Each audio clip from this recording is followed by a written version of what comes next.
Next question है यहाँ पर 126 नंबर का। किसी तुल्यकारी उपग्रह की पृथ्वी की सतह से ऊंचाई लगभग कितनी होती है? इसका आंसर बताइए, क्या होने वाला है इसका आंसर। जो तुल्यकारी उपग्रह है, अगर उसकी पृथ्वी की सतह से ऊंचाई हम लोग देखें तो लगभग कितना हो सकता है?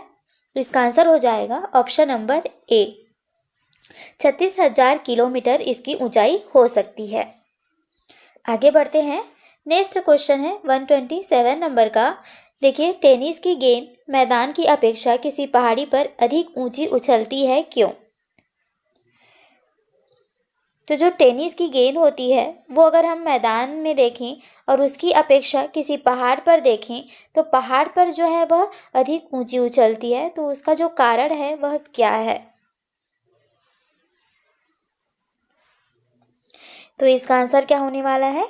इसका आंसर हो जाएगा ऑप्शन नंबर सी। जो पर्वत होते हैं, पर्वतों पर पृथ्वी का जो गुरुत्वीय त्वरण होता है वो कम होता है, तो वहाँ पर गुरुत्वीय त्वरण कम होने के कारण जो गेंद होती है वो अधिक ऊंचाई तक उछलती है। तो इसका कारण समझ में आ गया। आगे बढ़ते हैं। नेक्स्ट क्वेश्चन है यहाँ पर, यदि पृथ्वी का गुरुत्वाकर्षण बल अचानक लुप्त हो जाता है तो निम्नलिखित में से कौन सा परिणाम सही होगा? कि मान लेते हैं कि पृथ्वी पर जो ग्रेविटेशनल फोर्स है, गुरुत्वाकर्षण बल, वो अचानक ही खत्म हो जाए, तो ऐसा क्या हो सकता है? तो उस कंडीशन में क्या हो जाएगा, जो वस्तु का भार हो जाएगा वो शून्य हो जाएगा, लेकिन उसकी जो द्रव्यमान रहेगी वो क्या रहेगी? एज इट इज़ रहेगी, वही रहेगी, द्रव्यमान चेंज नहीं होगी। ठीक है, द्रव्यमान के बारे में हम देखें तो द्रव्यमान को आप किसी भी स्थान पर ले जाइए, उसकी जो वैल्यू है वो कभी भी चेंज नहीं होती है। तो इसका आंसर कौन सा होने वाला है? इसका आंसर हो जाएगा ऑप्शन नंबर ए। गुरुत्वाकर्षण बल अगर पृथ्वी पर अचानक ही खत्म हो जाए तो वहाँ पर वस्तु का जो भार है, वेट है, वो क्या हो जाएगा? एकदम ज़ीरो हो जाएगा, लेकिन उसकी जो द्रव्यमान रहेगी वो सीमित रहेगी, कांस्टेंट रहेगी। आगे बढ़ते हैं। नेक्स्ट नंबर का जो क्वेश्चन है, पृथ्वी के गुरुत्वाकर्षण का कितना भाग चंद्रमा के गुरुत्वाकर्षण के सबसे नज़दीक है? यानी कि जो गुरुत्वाकर्षण है उसकी बात करें तो पृथ्वी की अपेक्षा चंद्रमा पर कितना होता है? बताइए इसका आंसर क्या होने वाला है। तो इसका आंसर देखिए कितना हो जाएगा, 1/6। मान लीजिए हमारी पृथ्वी पर जो गुरुत्वाकर्षण है वह है 12, और यही चीज़ हम सोचें कि चंद्रमा पर कितना होने वाला है, तो जस्ट इसकी डिवाइड बाय 6 कर दीजिए तो कितना हो जाएगा, 2। तो पृथ्वी से क्या हो जाता है, वहाँ पर चंद्रमा में कम हो जाता है, और कितना, 1/6 कम होता है। अब आगे बढ़ते हैं। यहाँ पर पूछ रहा है टाइम पीरियड के बारे में, किसकी? लोलक की। तो लोलक की जो आवर्तकाल होती है उसकी टाइम पीरियड होती है, उसके बारे में आप इन 4 ऑप्शन में से बताइए कि कौन सा यहाँ सही होने वाला है। तो इसका आंसर क्या हो जाएगा, लोलक की जो आवर्तकाल होती है वो उसकी लंबाई के ऊपर निर्भर करता है। उसकी जो भी लेंथ होती है, जो भी लंबाई होती है, उस पर डिपेंड करता है उसकी आवर्तकाल, उसका टाइम पीरियड। तो यहाँ पर देखिए आवर्तकाल क्या होता है। आवर्तकाल कोई भी चीज़ है वो अपने आप को जब तक एक बार रिपीट कर लेती है तो वो जितने समय में अपने आप को रिपीट करती है दोबारा, उसकी क्या कहलाती है, उसकी टाइम पीरियड कहलाती है। जैसे मान लो यहाँ पर कोई तरंग है तो ये इसकी टाइम पीरियड क्या हो जाएगी, एक बार ऊपर गई फिर नीचे गई फिर यहाँ से रिपीट होने वाला है, तो इतनी पोर्शन को क्या हो जाएगा करने में, उसको जितना टाइम लगेगा वो उसकी क्या हो जाएगी, टाइम पीरियड हो जाएगी, उसकी आवर्तकाल हो जाएगी। और आवर्तकाल और फ्रीक्वेंसी जो होती है एक दूसरे के अपोजिट होते हैं। नेक्स्ट क्वेश्चन है यहाँ पर, लोलक घड़ियाँ गर्मियों में क्यों सुस्त हो जाती है? तो जो लोलक घड़ियाँ होती है वो यहाँ पर क्वेश्चन कर रहा है कि गर्मी के समय में सुस्त हो जाती है, सुस्त यानी कि लेट हो जाती है, ऐसा क्यों? हमने अभी देखा था कि जो लोलक घड़ियाँ होती है, जो लोलक होती है वो किस पर डिपेंड करती है, लोलक जो होती है वो लेंथ पर, लंबाई पर डिपेंड करती है। तो अब सोचिए कि इसका आंसर कौन सा हो सकता है। तो इसका आंसर देखिए कौन सा होगा, इसका आंसर होने वाला है ऑप्शन नंबर सी। अब देखिए लोलक की लंबाई बढ़ जाती, जो गर्मी के समय होती है उस टाइम में लोलक की जो लंबाई होती है उनकी लेंथ बढ़ जाती है, और जब उनकी लेंथ बढ़ जाती है तो उनको दोलन करने में क्या लग जाता है, ज़्यादा समय लगता है। तो इसीलिए वो घड़ियाँ जो होती है वो गर्मियों में सुस्त हो जाती है, थोड़ी लेट हो जाती है। तो इसका यही कारण है कि उसकी गर्मी में लेंथ क्या हो जाती है, बढ़ जाती है, जिसके कारण कि टाइम जो है वो थोड़ा धीरे बीतता है, सुस्त हो जाता है। आगे की बात करें यहाँ पर, यदि लोलक की लंबाई जो है उसको हम लोग 4 गुना कर दें तो लोलक का जो झूलने का समय है वो क्या होने वाला है। तो देखिए, जो भी लोलक होती है उसकी उसकी जो दोलन करती है जब वो, तो वो किस पर डिपेंड करता है, उसकी लंबाई पर डिपेंड करता है। तो यही बोल रहा है कि अगर हम उसकी लंबाई को 4 गुना तक बढ़ा दें तो उसकी समय में जो है वो क्या चेंजेस हमको देखने को मिलने वाला है। क्योंकि लंबाई बढ़ जाती है तो क्या हो जाता है, समय सुस्त हो जाता है, टाइम पीरियड ज़्यादा लगने लगता है। तो उसी के अकॉर्डिंग हम लोग यहाँ पर चेक कर रहे हैं कि अगर हम लोग लंबाई को 4 गुना बढ़ाएं तो टाइम क्या हो जाएगा। तो यहाँ पर देखिए, जो टाइम होती है वो डायरेक्टली प्रोपोर्शनल होती है अंडर रूट लेंथ के। तो लेंथ को हम लोग 4 गुना कर रहे हैं तो यहाँ पर 4L हो जाएगा। अब 4 को अगर रूट से हम बाहर निकालें तो T directly proportional to under root L, तो कितने गुना हो जाएगी, 2 गुना हो जाएगा।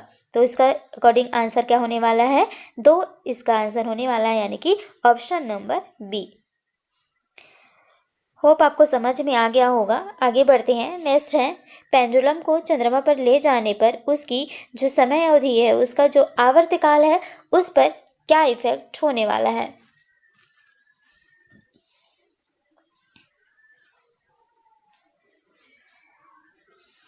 तो देखिए, इसका आंसर क्या होने वाला है। इसके आंसर की बात करें तो ऑप्शन नंबर डी इसका आंसर हो जाएगा। जो भी पेंडुलम है उसको हम लोग पृथ्वी से चंद्रमा पर लेकर जाते हैं तो उसकी जो आवर्तकाल होगी उसको उसमें क्या हो जाएगी, बढ़ोतरी हो जाएगी, यानी कि बढ़ जाएगा, यानी कि सुस्त हो जाएगा समझ लो। क्योंकि धीरे चलेगी तो सुस्त होगी, तो धीरे चलेगी, और धीरे चलेगी तो उसको रिपीट होने में ज़्यादा समय लगेगा, तो आवर्तकाल बढ़ जाएगा। तो चंद्रमा पर घड़ी जो होती है उसकी लोलक जो होती है सुस्त हो जाती है, जिससे आवर्तकाल क्या हो जाता है, बढ़ जाता है। आगे बढ़ते हैं। 135 नंबर का एक कण का द्रव्यमान m है तथा उसका जो संवेग है वो क्या है, p है। तो इसकी जो गतिज ऊर्जा है वो क्या होगी। तो देखिए, आप लोग अगर डायरेक्ट इसमें रिलेशन अगर याद नहीं है तो आप इसको निकाल भी सकते हैं। जैसे जो काइनेटिक एनर्जी होती है, गतिज ऊर्जा होती है, वो क्या होती है, 1/2 mv का स्क्वायर होता है यहाँ पर। और जो संवेग होता है वो क्या होता है, p = mv होता है। ठीक है,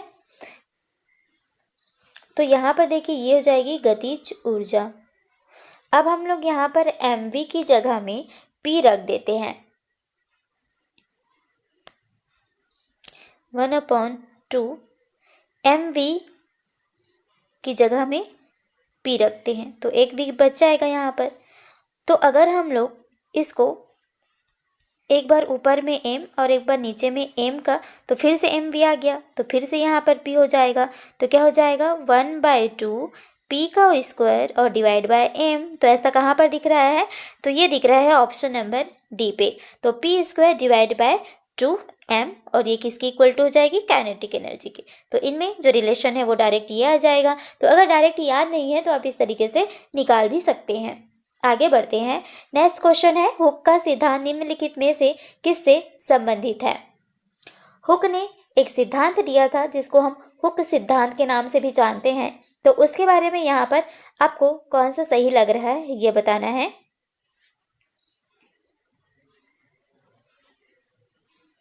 तो देखिए, हुक के सिद्धांत के बारे में बात करें तो हुक का जो सिद्धांत है वो किससे रिलेटेड था, वह था प्रत्यास्थता से, इलास्टिसिटी से था, प्रत्यास्थता से। आगे बढ़ते हैं। नेक्स्ट क्वेश्चन है यहाँ पर, तेल की एक छोटी बूंद पानी पर फैल जाती है, क्यों।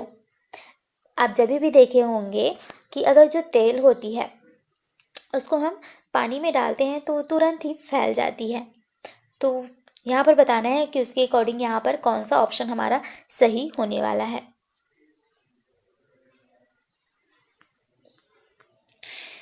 तो देखिए, यहाँ पर तेल का पृष्ठ तनाव जो है वो अधिक होता है।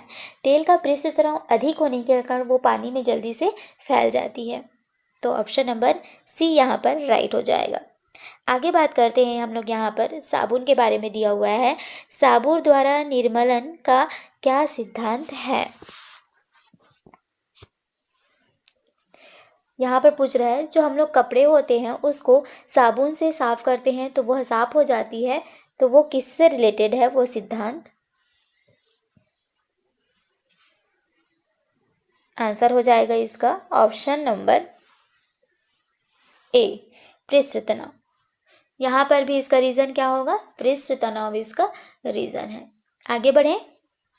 नेक्स्ट क्वेश्चन है यहाँ पर, वर्षा की बूंद का आकार गोलाकार है, किस कारण से ऐसा होता है?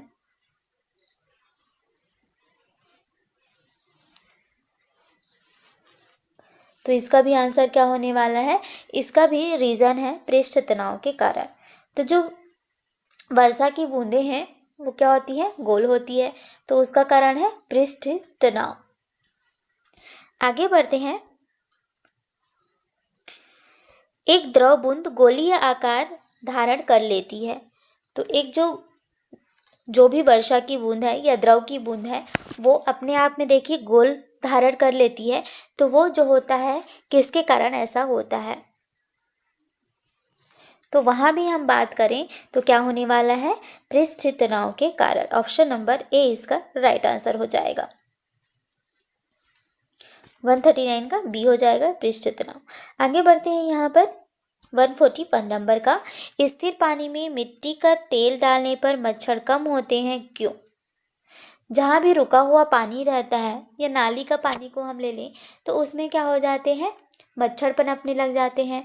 तो अगर हम लोग उसमें मिट्टी का तेल का छिड़काव करते हैं तो मच्छर कम हो जाते हैं।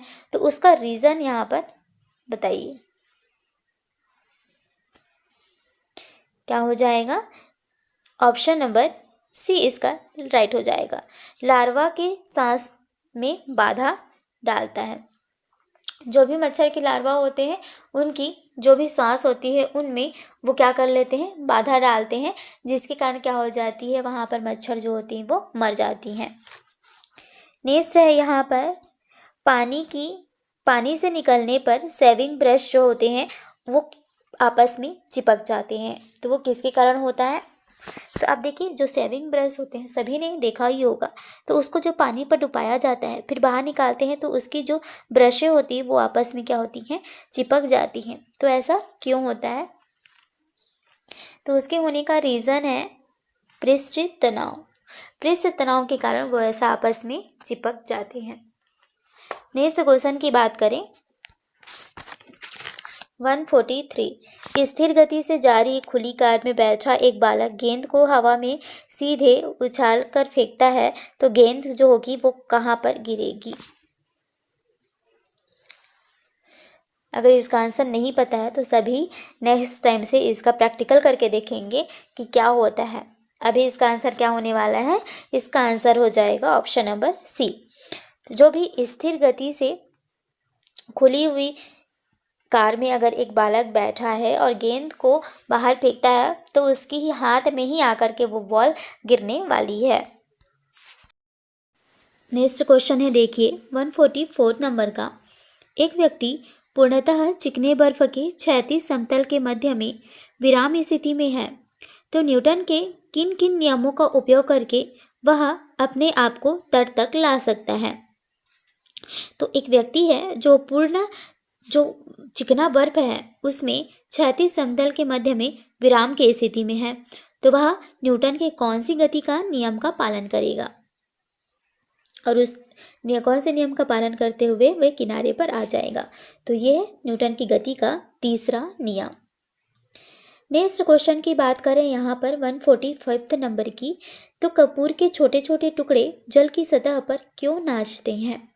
जो कपूर होते हैं उनको आप छोटे छोटे टुकड़ों में तोड़ दीजिए और जल में डाल दीजिए, तो वो जल की सतह पर तैरते रहते हैं, ना कि डूबेंगे।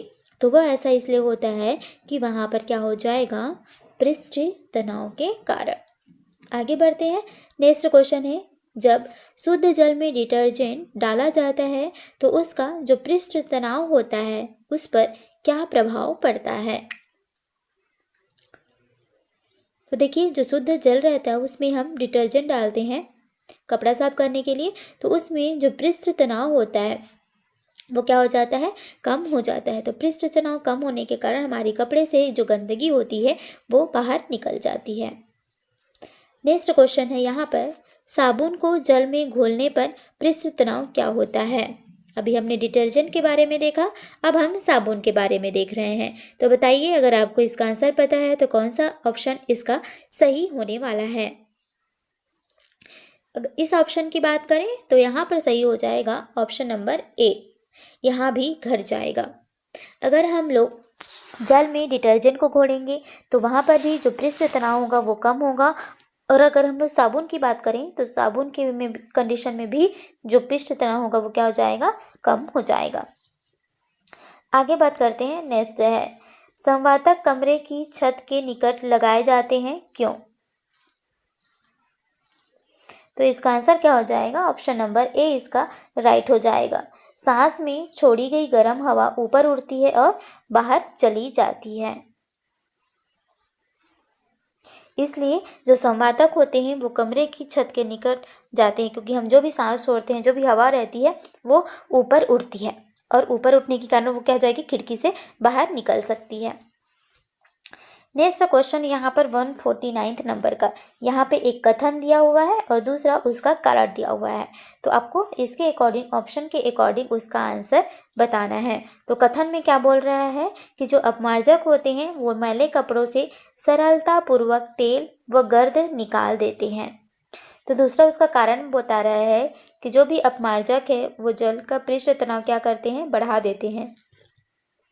तो देखिए इसके अकॉर्डिंग कौन सा आपका सही होने वाला है, क्योंकि अपमार्जक के बारे में हम लोग साबुन और डिटर्जेंट दोनों के बारे में यहाँ पर डिस्कशन कर लिया हुआ है।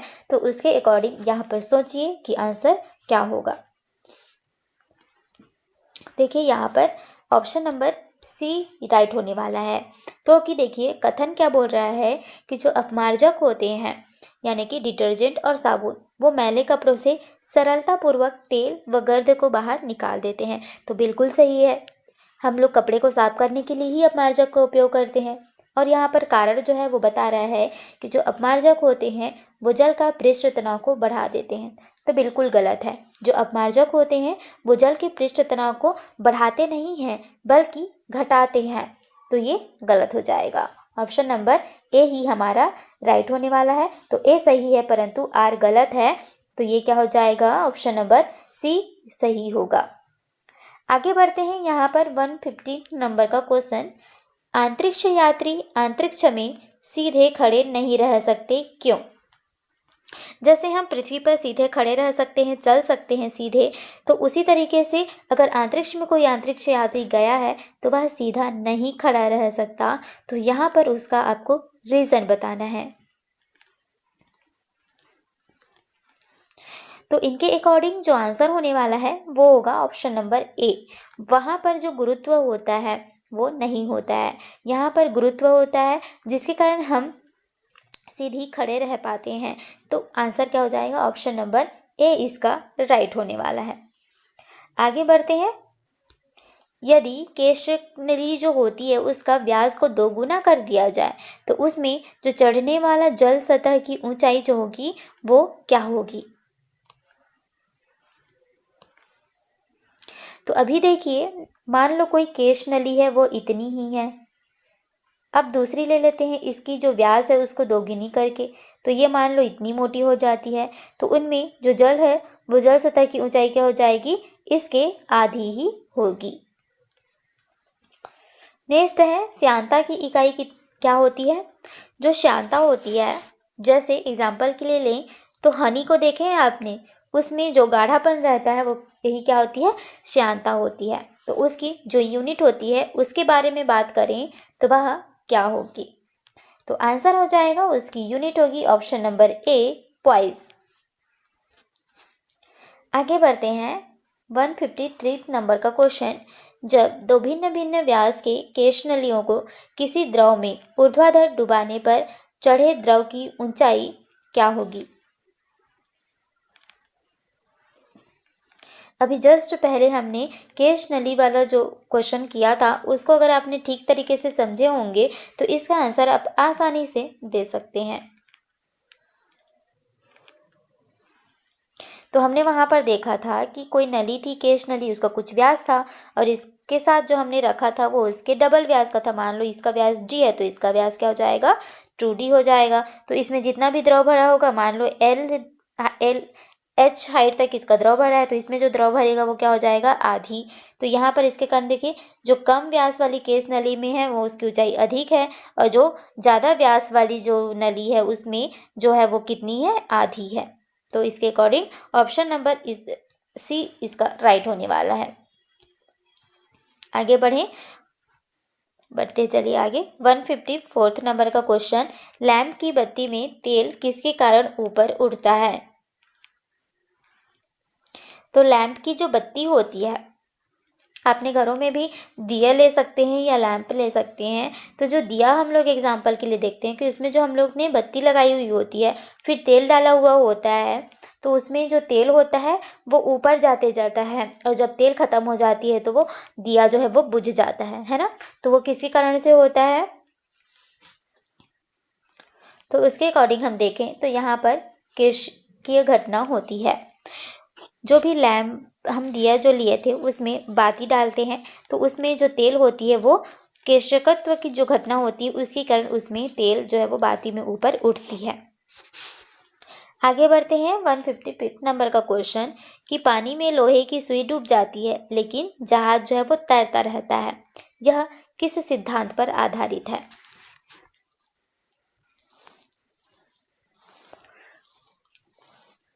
बताइए इसका आंसर क्या होगा। ये जो सिद्धांत है वो आर्किमिडीज का सिद्धांत कहलाता है। जो भी पानी है उसमें जो लोहे की सुई रहती है वो डूब तो जाती है लेकिन वहीं पर हम देखें तो जहाज जो है वो तैरता रहता है। तो ये आर्किमिडीज का सिद्धांत है। नेक्स्ट है यहाँ पर आर्किमिडीज का नियम निम्नलिखित में से किससे संबंधित है। तो आर्किमिडीज का जो सिद्धांत है या फिर नियम कह दें तो ये किस सिद्धांत पर आधारित है, ये प्लवन के नियम के सिद्धांत पर आधारित है। नेक्स्ट क्वेश्चन है यहाँ पर, जब कोई वस्तु किसी द्रव में पूर्णतः या आंशिक रूप से डुबाई जाती है तो उसके भार में कुछ कमी प्रतीत होती है। तो उसके भार में आभासी कमी उस वस्तु के द्वारा हटाए गए द्रव के भार के बराबर होता है। तो यह जो सिद्धांत है वह किसके द्वारा दिया गया था। यही जो सिद्धांत है उसको आर्किमिडीज के द्वारा दिया गया था, इसके आर्किमिडीज का सिद्धांत कहते हैं। मान लो हमारा जो वेट है वो 50 kg का है। तो मान लो मुझे कोई द्रव में आंशिक रूप से डुबाता है तो मुझे उतना ही डुबा पाता है जिसमें मेरा 10 kg का भार कम हो जाए, तो वहाँ पे उसके द्वारा जो हटाया गया पानी होगा वो भी उतना ही भार होगा। ठीक, अब समझ में आया। तो यही किसका सिद्धांत है, आर्किमिडीज का सिद्धांत है। नेक्स्ट है यहाँ पर उत्प्लावकता से संबंधित जो वैज्ञानिक हैं वह कौन है।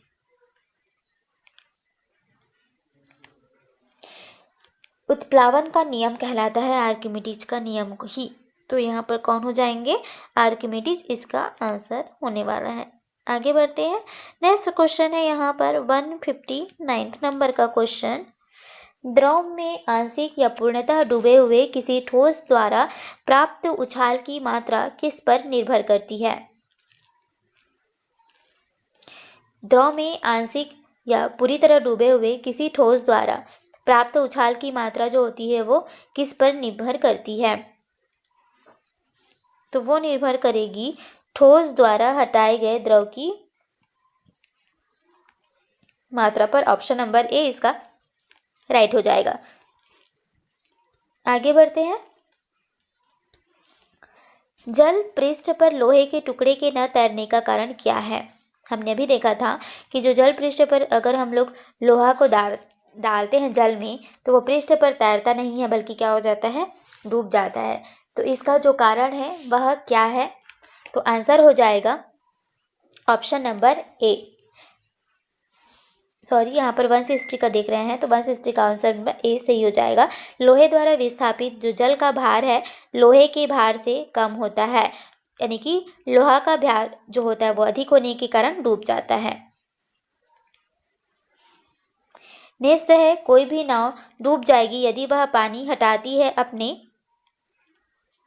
आयतन के बराबर। कोई भी नाव है उसकी कोई वॉल्यूम होती होगी, तो अपने आयतन के बराबर ही पानी को अगर हटाता है तो वो क्या हो जाएगी, पानी में डूब जाएगी। तो इसका ऑप्शन नंबर ए सही होने वाला है।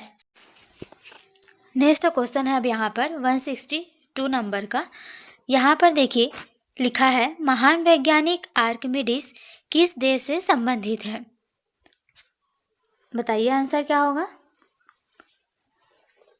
तो देखिए इनका आंसर होने वाला है, ये जो आर्किमिडीज थे इन्होंने उत्प्लावन बल का जो सिद्धांत दिया था, और इसी सिद्धांत को आर्किमिडीज का भी सिद्धांत कह देते हैं क्योंकि ये आर्किमिडीज के द्वारा दिया गया था। और ये कहाँ से थे, ये थे ग्रीस से। आप याद रखेंगे इनका स्थान कहाँ से संबंधित है, ग्रीस से। आगे बढ़ते हैं, 163 नंबर का क्वेश्चन है, पानी की बूंदों का तैलीय पृष्ठों पर न चिपकने का जो कारण है वह क्या है। जो पानी की बूंद है वो तेल वाले पृष्ठ जो होती है उस पर नहीं चिपकती, तो फिसल जाती है। जहाँ पर भी तेल लगी हुई थी उसमें आप पानी को डालिए, वो इससे चिपकेगी नहीं, थोड़ी फिसल जाएगी। तो उसका जो रीज़न है वह क्या है। तो आंसर हो जाएगा इसका ऑप्शन नंबर ए, इसका राइट हो जाएगा। आसंजक जो बल होता है उसके अभाव के कारण, वहाँ पर आसंजक बल नहीं होता है जिसके कारण वो आपस में नहीं चिपकते। आगे बढ़ते हैं, नेक्स्ट क्वेश्चन है, तुल्यकाली उपग्रह घूमता है पृथ्वी के गिर्द। ये जो तुल्यकाली उपग्रह होते हैं वो पृथ्वी के इर्द गिर्द जो है वो किस डायरेक्शन की ओर घूमते हैं। तो देखिए बताइए इसका आंसर क्या है। जिनको भी आंसर पता है वो कमेंट करके बताते जाएंगे। तो इसका आंसर क्या हो जाएगा, पश्चिम से पूर्व। जो तुल्यकाली उपग्रह है वो पृथ्वी के आसपास पश्चिम से पूर्व की ओर घूमता है। आगे बढ़ते हैं, नेक्स्ट क्वेश्चन है यहाँ पर 165 नंबर का, पहिए में जो बॉल बेयरिंग होता है उसका काम क्या है। जो पहिया होता है उसमें भी बॉल बेयरिंग लगे हुए होते हैं, तो वो बॉल बेयरिंग जो लगे हुए होते हैं उसका रीज़न क्या है, मतलब काम क्या करता है वो। तो देखिए आंसर क्या हो जाएगा इसका, जो बॉल बेयरिंग होती हैं उसको लगाने का एक ही मतलब होता है कि स्थैतिक घर्षण को गतिज घर्षण में वो बदल दे। तो क्या करता है बॉल बेयरिंग, जो भी स्थैतिक घर्षण होती है उसको वो गतिज घर्षण में बदलते जाती है। इसी कारण से जो पहिया होता है वो चलता है। अब देखिए 166 नंबर का क्वेश्चन पढ़िए क्या लिखा हुआ है। जेट इंजन और रॉकेट के बारे में निम्नलिखित कथनों पर विचार कीजिए। जिसमें पहला लिखा हुआ है कि जेट इंजन अपनी ऑक्सीजन पूर्ति के लिए परिवेश की वायु का प्रयोग करता है, अतः यह अंतरिक्ष में गति के लिए अनुपयुक्त है। दूसरा ऑप्शन है, रॉकेट अपनी ऑक्सीजन पूर्ति को गैस के रूप में और ईंधन में वहन करता है। अब देखिए ये दोनों बातें, इनमें से कौन सा सही होने वाला है या दोनों सही होने वाला है, ये देखिए। तो इसका आंसर की बात करें तो इसके answer option number C right हो जाएगा, यानी कि दोनों ही बातें जो है वो सही है। जो जेट इंजन होती है अपनी ऑक्सीजन पूर्ति के लिए परिवेश की वायु का प्रयोग करता है, अतः यह अंतरिक्ष में गति के लिए अनुपयुक्त है। ठीक है। दूसरी बात लिखी हुई यहाँ पर, रॉकेट अपनी ऑक्सीजन पूर्ति को गैस के रूप में और ईंधन में वहन करता है। तो दोनों ही बातें अपने लिए सही हैं। नेक्स्ट क्वेश्चन है 167 नंबर का, पानी के एक गिलास में एक बर्फ का टुकड़ा अगर डाल दें तो वो तैर रहा है। जब बर्फ पिघल जाती है तो पानी के स्तर पर क्या प्रभाव पड़ेगा। एक गिलास में पानी है, उसमें एक बर्फ का, उसमें से कुछ पानी जम गया और बर्फ जो है वो टुकड़ा तैर रहा है। वो जब बर्फ पिघल जाएगी तो पानी का स्तर है उसमें क्या प्रभाव पड़ेगा। तो क्या हो जाएगा, वो उतना ही रहेगा, क्योंकि वो ठोस बर्फ बन गई, वो ठोस रूप में बन गई है, तो वो भी उतना ही स्थान घेर रही है जितना वो पिघल कर घेरेगी। तो उसका जो पानी का स्तर है वो उतना ही रहेगा। नेक्स्ट यहाँ पर क्वेश्चन है एक ऊंची इमारत से एक गेंद 9.8 मीटर पर सेकेंड स्क्वायर की एक समान त्वरण के साथ गिराई जाती है तो 3 सेकेंड के बाद उसका वेग जो है वो क्या होगा।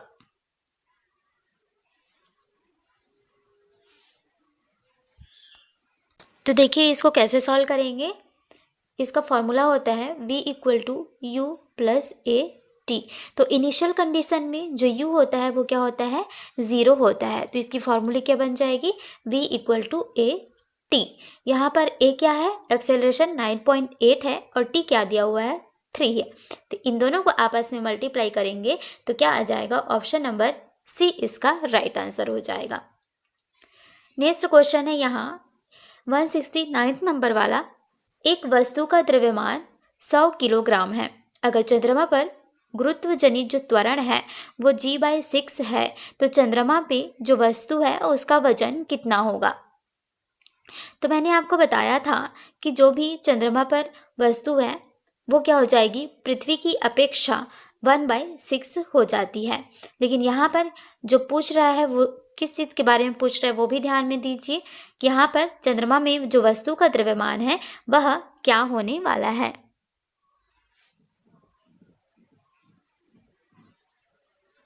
तो देखिए मैंने आपको बताया था, अगर आपको याद हो तो, द्रव्यमान के बारे में कि द्रव्यमान कभी भी चेंज नहीं होता है। पृथ्वी पर जिस वस्तु का द्रव्यमान है वो चंद्रमा पर भी उसका द्रव्यमान उतना ही रहेगा। केवल क्या चीज़ होता है, त्वरण जो होता है, गुरुत्व त्वरण, वही चेंज होता है, ठीक है। लेकिन जो द्रव्यमान होती है वो कभी भी चेंज नहीं होती। इसका मतलब आंसर क्या होने वाला है, 100 किलोग्राम ही इसका आंसर होगा।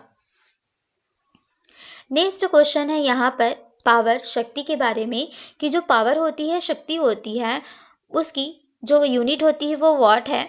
तो ऐसा ये किसके बराबर होने वाला है, यहाँ पर जो भी ऑप्शन दिया है उसके अकॉर्डिंग।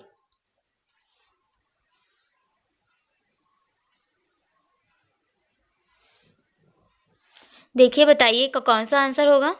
तो देखिए इसका अगर हमको याद नहीं होगा तो हम लोग निकाल भी सकते हैं। जो वॉट शक्ति होती है वो क्या होती है, शक्ति इक्वल टू कार्य बटे समय, और कार्य क्या होता है, बल गुणित विस्थापन। तो हम लोग शक्ति जो पावर है उसको डायरेक्ट क्या लिख सकते हैं, बल गुणित विस्थापन बटे समय। और ये जो बल है इसकी फॉर्मूला क्या होती है, ma, और विस्थापन जो होता है उसको हम लोग यहाँ पर डिनोट करते हैं m से, और यहाँ पर जो समय है उसको क्या से डिनोट करते हैं, t से समय डिनोट करते हैं। तो जो एक्सेलरेशन है यहाँ पर देखिए, एक्सेलरेशन है वो क्या होती है, एक्सेलरेशन जो यूनिट होती है उसमें जो नीचे आता है वो समय का स्क्वायर आता है, ठीक। तो यहाँ पर देखिए क्या था, power equal to m a, और विस्थापन को हम लोग l से डिनोट कर देते हैं और नीचे जो है वो टाइम से। तो यहाँ पर m जो होगा वो किलोग्राम होगा m से, और l से क्या हो जाएगा, मीटर होगा, और इसकी टाइम का स्क्वायर और ये टाइम का स्क्वायर t का 3 हो जाएगा। तो वहाँ पर क्या हो जाएगा इसका आंसर, अब देखिए इसका आंसर जो होगा वो ऑप्शन नंबर सी इसके अकॉर्डिंग आंसर होगा। समझ में आया क्या था, एक बार और देख लेते हैं। जो पावर होगा वो कार्य बटे समय होता है, और कार्य बटे समय, तो कार्य को हम लोग क्या लिख सकते हैं, बल गुणित विस्थापन। अब बल का जो फॉर्मूला होता है F इक्वल टू ma, जो हमने पढ़ा था, तो यहाँ पर बल की जगह ma लिख दिए। विस्थापन को हम लोग मीटर से डिनोट करेंगे, तो यहाँ पर मीटर लिख दिया है मैंने यूनिट को इसकी, और डिवाइड बाय क्या कर देंगे, समय कर देंगे। तो यहाँ पर तो m जो होता है वो क्या हो जाएगा, m जो होता है वो किलोग्राम, मास होता है, तो मास का जो यूनिट होता है वो क्या होता है, किलोग्राम। तो यहाँ पर किलोग्राम मिल गया। और जो एक्सेलरेशन होता है वो मीटर पर सेकेंड स्क्वायर होता है, तो ये जो होगा मीटर पर सेकेंड स्क्वायर, तो इसका 1 मीटर और इसका 1 मीटर, मीटर का स्क्वायर हो गया, तो यहाँ पर मीटर का स्क्वायर होगा।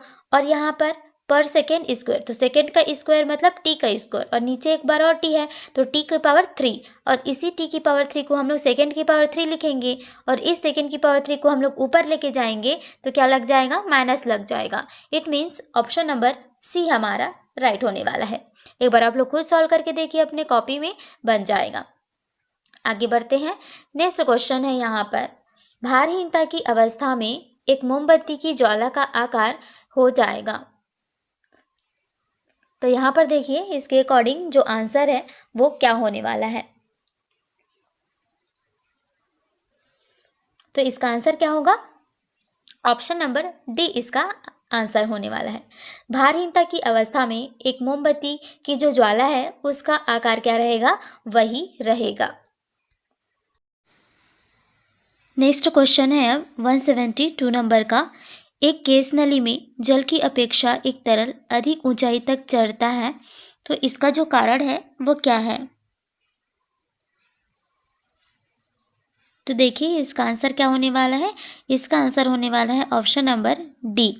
जो तरल का पृष्ठ तनाव होता है वो जल की अपेक्षा क्या होता है, अधिक होता है। तो पृष्ठ तनाव अधिक होने के कारण वो जो तरल है वो अधिक ऊंचाई तक चढ़ पाती है। ऑप्शन नंबर डी इसका राइट हो जाएगा। नेक्स्ट क्वेश्चन की ओर चलें तो यहाँ पर 173 नंबर का क्वेश्चन है, निम्नलिखित में से किस एक के लिए केशिकत्व एकमात्र कारण नहीं है। तो इनमें से ऐसा कौन सा है जिसके लिए केशिकत्व ही एक कारण नहीं है। तो यहाँ पर देखिए ऑप्शन नंबर डी इसका राइट हो जाएगा।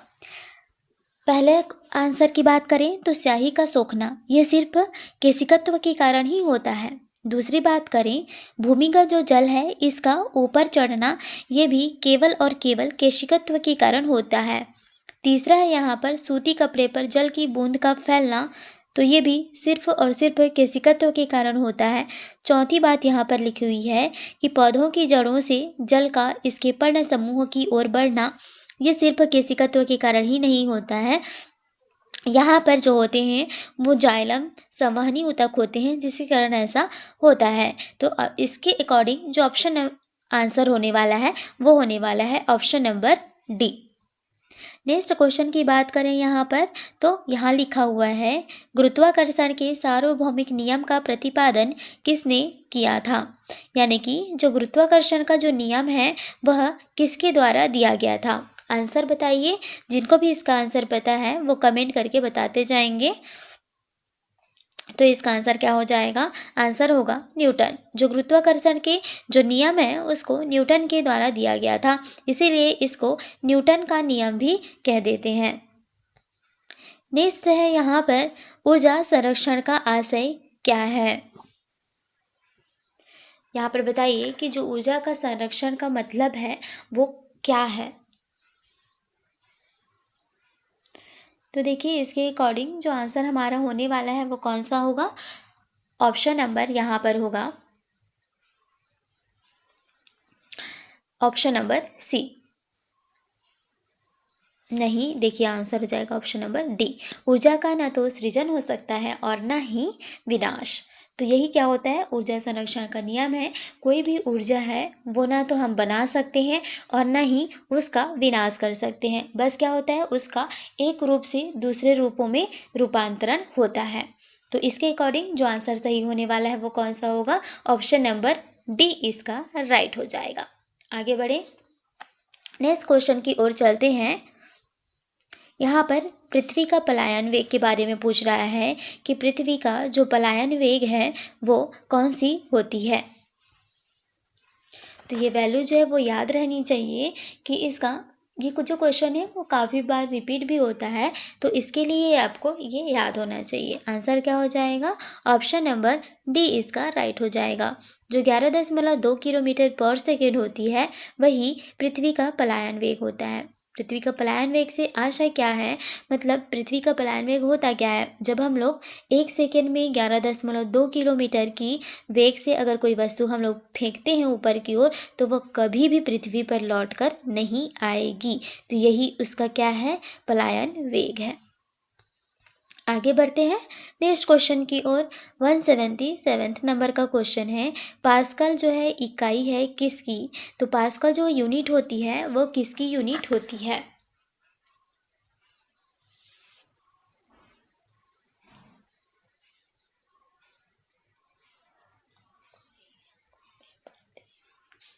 बताइए क्या है इसका आंसर। इसका आंसर हो जाएगा ऑप्शन नंबर बी। तो देखिए यहाँ पर जो दाब होती है, प्रेशर होती है, उसकी यूनिट होती है पास्कल। आगे बढ़ते हैं 178 नंबर का। 1 किलोग्राम पर सेंटीमीटर स्क्वायर जो दाब होता है, प्रेशर होता है, वह किसके बराबर होता है?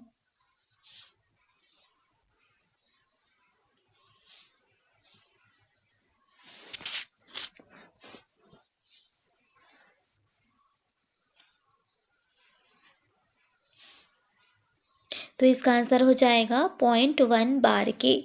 जो 1 किलोग्राम पर सेंटीमीटर जो प्रेशर होता है वह 0.1 बार के बराबर होता है। नेक्स्ट क्वेश्चन है यहाँ पर, क्यूसेक से क्या मापा जाता है? आंसर क्या हो जाएगा? जो जल का बहाव है वह क्यूसेक से ही मापा जाता है। नेक्स्ट क्वेश्चन है यहाँ पर 180 नंबर का, किसी पिंड का जो भार है वह क्या होता है? तो इसका आंसर क्या हो जाएगा? जो पिंड का भार है वो ध्रुवों पर सबसे अधिक होता है।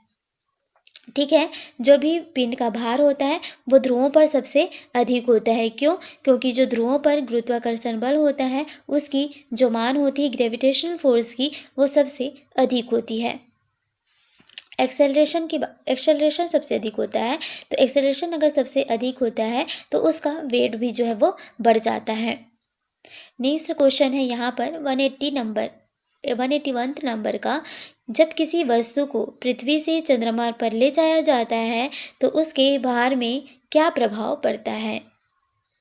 अगर यहीं पर देखिए, मैंने आपको बताया था कि जब किसी वस्तु को पृथ्वी से चंद्रमा पर ले जाएंगे तो अगर उसके द्रव्यमान के बारे में पूछेगा तो हम क्या लगाएंगे कि द्रव्यमान कभी भी परिवर्तित नहीं होगी। लेकिन अभी क्या पूछ रहा है?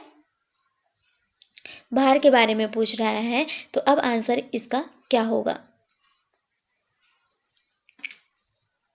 अब इसकी बात करें तो इसमें क्या हो जाएगा? उसका जो भार है, वेट है, वो कम हो जाएगा। क्योंकि जो एक्सेलरेशन जो भार होता है, वेट होता है, उसमें भी एम और ए आता है, तो ए क्या हो जाएगा वहाँ पर 22x हो जाता है, तो कम तो होगा ही, तो उसका भार क्या हो जाएगा? कम हो जाएगा। क्योंकि जो द्रव्यमान रहती है वो तो कांस्टेंट रहती है, तो इसका कोई भी मतलब उस पर नहीं पड़ेगा। नेक्स्ट यहाँ पर देखिए, सूची 1 को सूची 2 से मिलाना है, जिसमें सूची 1 में कोई राशि दी हुई है और सूची 2 में उसकी मात्रक दी हुई है। तो हम सभी को पता है कि यहाँ पर विद्युत बल दिया हुआ है। बल मतलब फोर्स। फोर्स की यूनिट क्या है? फोर्स की यूनिट होती है न्यूटन। आवेश का क्या होता है? कूलम होता है। विभव का क्या होगा?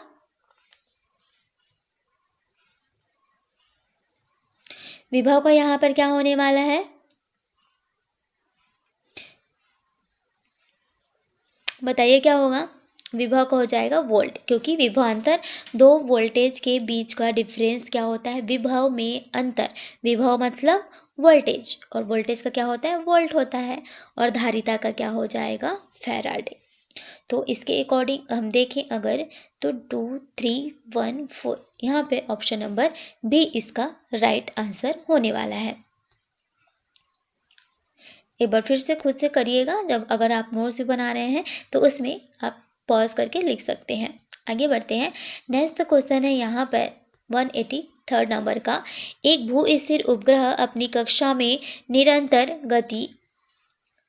गति करता है, तो यह अपकेंद्र बल के प्रभाव से होता है, जो प्राप्त होता है किससे?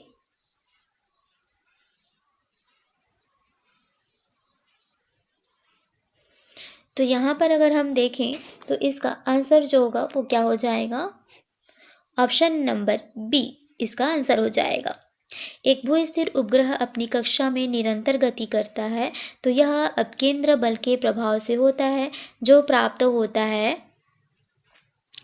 होता है पृथ्वी द्वारा उपग्रह पर लगाने वाले गुरुत्वाकर्षण से। नेक्स्ट अब हम आगे बढ़ते हैं। क्वेश्चन है, स्वचालित कलाई घड़ियों में जो ऊर्जा होती है वह किसके द्वारा मिलती है? तो जो स्वचालित घड़ियाँ होती हैं वो हमारी कलाई में जो घड़ियाँ होती है वो स्वचालित होती है, तो उसको जो ऊर्जा है वह किससे मिलती है? तो आंसर हम क्या लगाएंगे, हमारे हाथ के विभिन्न संचालन से। हमारे हाथ से अगर हम वर्क करते हैं तो हमारी हाथ चलेगी, तो उसके द्वारा ऊर्जा उसको मिलेगी। ऑप्शन नंबर डी इसका राइट हो जाएगा। अब आगे बढ़ते हैं। नेक्स्ट क्वेश्चन है, जब कुएं से पानी की बाल्टी को ऊपर खींचते हैं तो हमें महसूस होता है कि बाल्टी क्या है, पानी की सतह से ऊपर भरी हो गई है। जब कुएं से पानी की बाल्टी को जो ऊपर खींचते हैं तो हमें महसूस ही होता है कि बाल्टी जो है वो पानी की सतह से ऊपर भारी हो गई है। ठीक। नेक्स्ट क्वेश्चन है हमारा 186 नंबर का, भारहीनता होता है किस कंडीशन में। तो कोई भी वस्तु है वो हमें भारहीनता कब महसूस होगी, जब गुरुत्वाकर्षण जो होगा वो शून्य हो जाएगा। आगे बढ़ते हैं। नेक्स्ट नंबर का क्वेश्चन है, निम्नलिखित में से कौन सबसे अधिक प्रत्यास्थ होता है। प्रत्यास्थ का मतलब इलास्टिसिटी, खींचने की क्षमता। तो सबसे अधिक किसमें होती है, जो स्टील होती है उसकी इलास्टिसिटी बहुत अधिक होती है। नेक्स्ट क्वेश्चन की बात करें 188 नंबर की, तो एक भू उपग्रह अपने कक्ष में निरंतर गति करता रहता है। तो यह अपकेंद्र बल के प्रभाव से होता है, जो कि किसके द्वारा प्राप्त होता है। तो यहाँ पर बात करें तो इसका आंसर क्या होने वाला है कि कोई भी भू उपग्रह जो है अपनी कक्षा में निरंतर गति करते रहता है, तो इस पर जो अपकेंद्र बल के प्रभाव से होता है तो वह उसको कहाँ से प्राप्त होगा, पृथ्वी द्वारा उपग्रह पर लगने वाले गुरुत्वाकर्षण से प्राप्त होता है, जिसके कारण वो वहाँ पर अपकेंद्र बल लगता है और वो निरंतर गति कर पाता है। नेक्स्ट है यहाँ पर, घड़ी के स्प्रिंग में जो भंडारित ऊर्जा होती है वह कौन सी ऊर्जा होती है। तो यहाँ पर देखिए, जो घड़ियों में स्प्रिंग लगी हुई होती है तो उसमें जो एनर्जी भरी हुई होती है वो कौन सी होती है, वहाँ पर जो होता है वो स्थितिज एनर्जी होती है। आगे बढ़ते हैं। नेक्स्ट क्वेश्चन है यहाँ पर, कक्षा में अंतरिक्ष यान में भारहीनता की अनुभूति का कारण क्या है।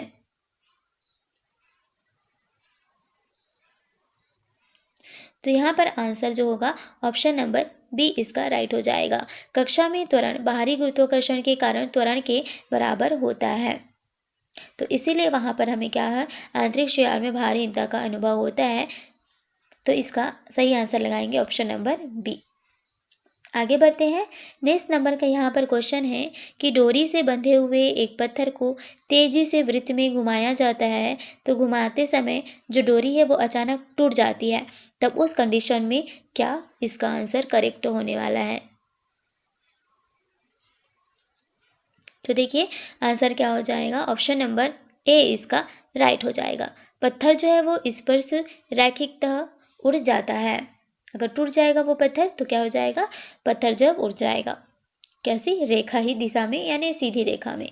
नेक्स्ट क्वेश्चन है, अंडा मृदु जल में डूब जाता है किंतु नमक के सांद्र घोल में तैरता रहता है, क्यों। जब नमक को आप देखिए तो नमक के घोल में अगर आप डुबाएंगे तो वो तैरेगा, लेकिन ऐसे पानी में आप उसको डालेंगे तो वो क्या हो जाएगा, डूब जाएगा। तो इसका आंसर क्या होने वाला है, ऑप्शन नंबर सी इसका राइट हो जाएगा कि नमक के घोल का घनत्व अंडे के घनत्व से अधिक हो जाता है, और अंडा हल्का हो गया तो इसीलिए अंडा तैरता रहता है। नेक्स्ट क्वेश्चन है यहाँ पर, किसी व्यक्ति को मुक्त रूप से घूर्णन कर रहे घूर्णी मंच पर अपनी कोणीय चाल कम करने के लिए क्या करना चाहिए। कोई भी व्यक्ति है तो वो क्या है, एक गोल जगह में घूम रहा है, तो उसके घूर्णन को कम करने के लिए उस व्यक्ति को ऐसा क्या करना चाहिए। तो उसे करना चाहिए अपने हाथ को बाहर की ओर, अपने हाथ बाहर की ओर अगर वो फैला देगा तो उसकी जो घूर्णन है वो क्या हो जाएगी, कोणीय चाल कम हो जाएगी। आगे बात करते हैं। नेक्स्ट क्वेश्चन है यहाँ, साबुन कपड़ों की बेहतर सफाई में क्यों सहायक होती है। जो साबुन होते हैं वो हमारे कपड़ों की अच्छी सफाई कर लेते हैं, तो इसका जो कारण है वह क्या है। तो आंसर क्या लगाएंगे, इसका आंसर हो जाएगा ऑप्शन नंबर ए, यह घोल के पृष्ठीय तनन को कम कर देता है। जो साबुन होता है वो जल के साथ मिल करके उस घोल का जो पृष्ठीय तनाव होता है उसको कम कर लेता है, जिसके पृष्ठ तनाव कम होने के कारण हमारी जो कपड़ी होती है वो अच्छे से साफ हो जाती है। आगे बढ़ते हैं। यहाँ पर क्वेश्चन है 195 नंबर का क्वेश्चन पूछ रहा है कि न्यूटन मीटर जो होता है वह किसका मात्रक है।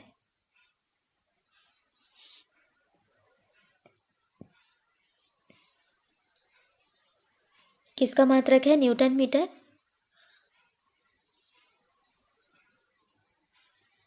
तो आंसर हो जाएगा एनर्जी। तो यहाँ पर आंसर क्या हो जाएगा? ऊर्जा का भी जो यूनिट मात्रक होता है वो न्यूटन मीटर होता है। नेक्स्ट है यहाँ पर डायनेमो जो होता है किसको किस में चेंज करता है। तो जो डायनेमो होता है वो उसके बारे में आप बताइए कि क्या होने वाला है। यांत्रिक ऊर्जा जो होती है मैकेनिकल एनर्जी को इलेक्ट्रिकल एनर्जी में चेंज करता है, यानी कि यांत्रिक ऊर्जा को विद्युत ऊर्जा में परिवर्तित करने का जो काम करता है वह डायनेमो करता है। आगे बढ़ते हैं। यहाँ से दूध से क्रीम निकाल लेने पर यहाँ पर उसके घनत्व पर क्या प्रभाव पड़ेगा? बताइए कौन सा आंसर इसका सही होगा। तो जब भी हम दूध से उसकी क्रीम को बाहर निकाल लेते हैं तो जो दूध होती है उसका जो घनत्व होता है वो क्या हो जाता है? बढ़ जाता है। ऑप्शन नंबर ए इसका राइट आंसर हो जाएगा। आगे बढ़ते हैं। ऑप्शन नंबर ए इसका राइट होगा। अब आगे बढ़ते हैं। यहाँ पर देखिए 198 नंबर का क्वेश्चन, निम्नलिखित कथनों में से कौन सा एक सही नहीं है। तो इनमें से कौन सा रॉन्ग है उस एक के बारे में आपको बताना है। तो देखिए यहाँ पर ऑप्शन नंबर इसके अकॉर्डिंग जो राइट होने वाला है वह है ऑप्शन नंबर डी। तो पृथ्वी की सतह पर समुद्र तल पर किसी भी पिंड का भार और द्रव्यमान समान होता है। ठीक, पृथ्वी की सतह पर जो समुद्र तल होता है वहाँ पर कोई भी पिंड है तो उसका भार और द्रव्यमान समान होता है। आगे बढ़ते हैं। इस्पात के गोले में पदार्थ की जो मात्रा रहती है उसका क्या होता है। तो इस्पात का जो गोला है उसमें जो पदार्थ की मात्रा होती है वो क्या होती है?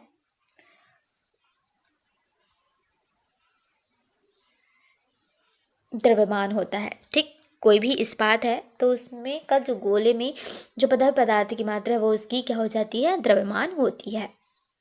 नेक्स्ट क्वेश्चन है यहाँ पर चंद्रमा पर वायुमंडल नहीं है, क्यों? क्योंकि देखिए वहाँ पर परमाणुओं का जो पलायन वेग उनके वर्ग माध्य मूल से क्या होता है? कम होता है। तो यहाँ पर परमाणुओं का जो पलायन वेग होता है उनके वर्ग माध्य मूल के वेग से कम होता है, इसलिए वहाँ पर जो वायुमंडल है चंद्रमा पर वो देखने को नहीं मिलता। नेक्स्ट है यहाँ पर निम्नलिखित में से किस स्थान पर जी यानी कि जो गुरुत्वाकर्षण का मान जो होता है वो सर्वाधिक होता है। तो यहाँ पर कौन से स्थान पर जो गुरुत्वाकर्षण है वह सबसे अधिक देखने को मिलती है। तो इसके अकॉर्डिंग जो आंसर हो जाएगा वो ध्रुवों पर सबसे अधिक होता है। और ध्रुवों पर क्या है? अंटार्कटिका है। तो अंटार्कटिका का जो कैंप है उसमें गुरुत्वाकर्षण सबसे अधिक देखने को मिलता है। गुरुत्वाकर्षण की मान ध्रुवों पर सबसे अधिक होती है और विषुवत पर सबसे कम होती है। ध्रुवों पर ही अंटार्कटिका स्थित है। नेक्स्ट क्वेश्चन है यहाँ पर द्रव चालित ब्रेक किसके नियम पर काम करता है। जो हाइड्रोलिक ब्रेक होते हैं वो किसके सिद्धांत पर काम करते हैं। तो देखिए यहाँ पर आंसर हो जाएगा ऑप्शन नंबर ए, पास्कल का नियम। जो पास्कल लॉ है वो रिलेटेड है हाइड्रोलिक ब्रेक से। और यहाँ पर उत्प्लावकता की बात करें जहाँ पर तो वहाँ पर होगा आर्किमिडीज। आगे बढ़ते हैं। निम्न यहाँ पर क्वेश्चन है 203 नंबर का, निम्नलिखित में से किसकी इकाई न्यूटन मीटर जो है वो नहीं होती है। इनमें से ऐसा कौन सा चीज़ है जिसकी जो यूनिट है वो न्यूटन मीटर नहीं होती है। तो देखिए बल की जो यूनिट होती है वो सिर्फ न्यूटन ही होती है। बाकी हमने देखा कि जो एनर्जी होती है उसकी यूनिट न्यूटन मीटर हो सकती है, तो ये भी एनर्जी, इसकी भी न्यूटन मीटर होगी और कार्य की भी न्यूटन मीटर होती है, लेकिन जो बल की यूनिट होती है वो क्या होती है, न्यूटन होती है। तो इस क्वेश्चन के अकॉर्डिंग अपना आंसर जो होगा वो ऑप्शन नंबर ए इसका आंसर होगा। नेक्स्ट क्वेश्चन की ओर बात करें तो क्वेश्चन है, एक धावक लंबी छलांग लगाने से पहले कुछ दूरी तक दौड़ता है, क्यों? तो एक धावक है जो कि लंबी छलांग लगाने से पहले कुछ दूरी तक थोड़ा दौड़ता है, तो उसका बस यही कारण होता है कि वो क्या करे, छलांग लगाते समय उसके जो शरीर की गति है वो जड़ता उसको ज़्यादा दूरी तय करने में मदद करेगी। क्योंकि जो जड़ता का नियम क्या होता है, कोई वस्तु गति में है तो वो चाहता है कि वह गति में ही रहे, और कोई वस्तु विराम में है तो वह चाहेगा कि वह विराम में ही रहे। इसलिए वो दौड़ने लंबी छलांग से पहले थोड़ा दौड़ता है ताकि उसका शरीर क्या हो जाए, मूवमेंट में आ जाए, गति में आ जाए, ताकि वो ज़्यादा जोर से छलांग लगा पाएगा। ठीक है, तो आगे बढ़ते हैं। इसका आंसर जो है वो है option number C. Next question की बात करें, यहाँ पर भिन्न भिन्न द्रव्यमान के दो पत्थरों को एक भवन के शिखर से एक साथ नीचे गिराया जाता है, तो वहाँ पर कौन सी चीज़ें हमें देखने को मिलती है? तो इसके अकॉर्डिंग जो आंसर राइट होने वाला है वह हमारा हो जाएगा ऑप्शन नंबर सी, दोनों पत्थर जमीन पर एक साथ ही पहुंचेंगे। तो भिन्न भिन्न द्रव्यमान के दो पत्थरों को एक भवन के शिखर से एक साथ नीचे गिराया जाता है, तो वहाँ पर दोनों पत्थर जमीन पर एक साथ ही पहुँचते हैं। आगे बढ़ते हैं। कोणीय संवेग। कोणीय संवेग, सबसे पहले तो संवेग क्या होता है? संवेग जो होता है द्रव्यमान गुणा वेग होता है। तो यहाँ पर कोणीय संवेग है, तो जो भी वेग है वो क्या हो जाएगा, वो भी कोणीय वेग होगा। तो इसका कोणीय वेग जो होगा संवेग, वो किस आंसर क्या हो जाएगा, ऑप्शन नंबर ए, जड़त्व आघूर्ण और मल्टीप्लिकेशन कोणीय वेग, यही क्या होता है, कोणीय संवेग कहलाता है। नेक्स्ट क्वेश्चन है यहाँ पर, बर्नौली का सिद्धांत निम्नलिखित में से किसके संरक्षण का प्रकथन है? तो यहाँ पर दो चीज़ें हमने पढ़ ली है। एक तो हमने पढ़ा है आर्किमिडीज का उत्प्लवन का सिद्धांत, दूसरा हमने हाइड्रोलिक ब्रेक के बारे में पढ़ा जो कि किसका था, पास्कल का था। और अब यहाँ पर बर्नौली का सिद्धांत पूछ रहा है, तो बर्नौली का सिद्धांत किसके लिए है? तो इसका आंसर क्या हो जाएगा, ऑप्शन नंबर बी इसका आंसर राइट हो जाएगा। बर्नौली सिद्धांत के अकॉर्डिंग ऊर्जा संरक्षण का यहाँ पर सिद्धांत दिया जाता है। नेक्स्ट क्वेश्चन है यहाँ पर, लोहे की सुई पानी की सतह पर किस कारण तैरती रहती है?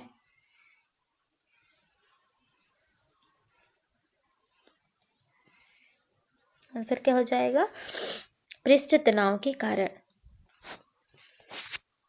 नेक्स्ट क्वेश्चन है यहाँ पर, ब्लॉटिंग पेपर द्वारा स्याही के सोखने में शामिल है। तो जो ब्लॉटिंग पेपर होती है उसमें जो स्याही होती है उसके सोखने का कारण है केशिकीय अभिक्रिया की परिघटना। नेक्स्ट क्वेश्चन है यहाँ पर, किसी वस्तु का भार उस समय न्यूनतम होता है जब उसे रखा जाता है पृथ्वी के केंद्र पर। जब कोई भी वस्तु है तो उसका भार हमें सबसे कम महसूस होगा पृथ्वी के केंद्र पर, क्योंकि जो भूमध्य रेखा होती है, विषुवत रेखा होती है, वो केंद्र पर है, और केंद्र पर जो ए का मान होता है एक्सेलरेशन वो सबसे कम होता है, तो उसका भार भी कम होगा। नेक्स्ट क्वेश्चन है यहाँ पर, निम्नलिखित में से किसने न्यूटन से पूर्व ही बता दिया था कि सभी वस्तुएं पृथ्वी की ओर गुरुत्वाकर्षित होती है? तो न्यूटन ने तो बताया था, लेकिन उनसे पहले और भी किसी ने बता चुका था, तो उनका नाम यहाँ पर पूछ रहा है।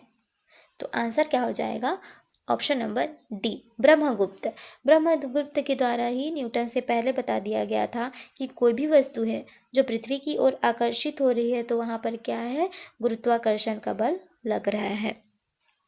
नेक्स्ट है यहाँ पर, यदि एक पेंडुलम से दोलन करने वाली घड़ी को पृथ्वी से चंद्रमा पर ले जाएं तो जो घड़ी होगी वो क्या हो जाएगी, सुस्त हो जाएगी, उसका टाइम पीरियड बढ़ जाएगा, यानी कि वो घड़ी धीरे धीरे चलेगी तो ज़्यादा टाइम पीरियड लगेगा।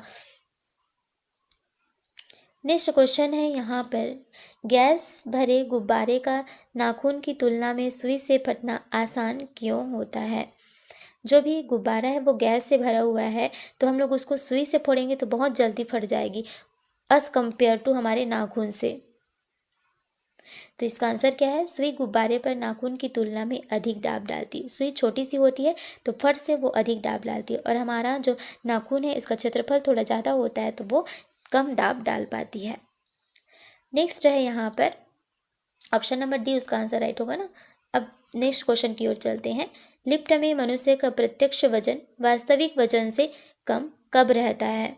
तो हमें जो भी वजन है वो हमारे वास्तविक ओरिजिनल वजन से कम महसूस किस कंडीशन में होने वाला है? तो जब लिफ्ट तेज़ी से आएगी तो हमें थोड़ी अपनी जो वेट है वो कम महसूस लगेगी। नेक्स्ट यहाँ पर लास्ट क्वेश्चन है ऑप्शन नंबर डी, 215 नंबर का जो क्वेश्चन है वह है, क्रिकेट की गेंद को किस कोर से मारा जाना चाहिए ताकि वो अधिकतम दूरी तक जा सके? तो इसका आंसर क्या हो जाएगा, 36 से 45 डिग्री के कोर पर मारो आप तो वो गेंद सबसे अधिक दूरी तक जाएगी।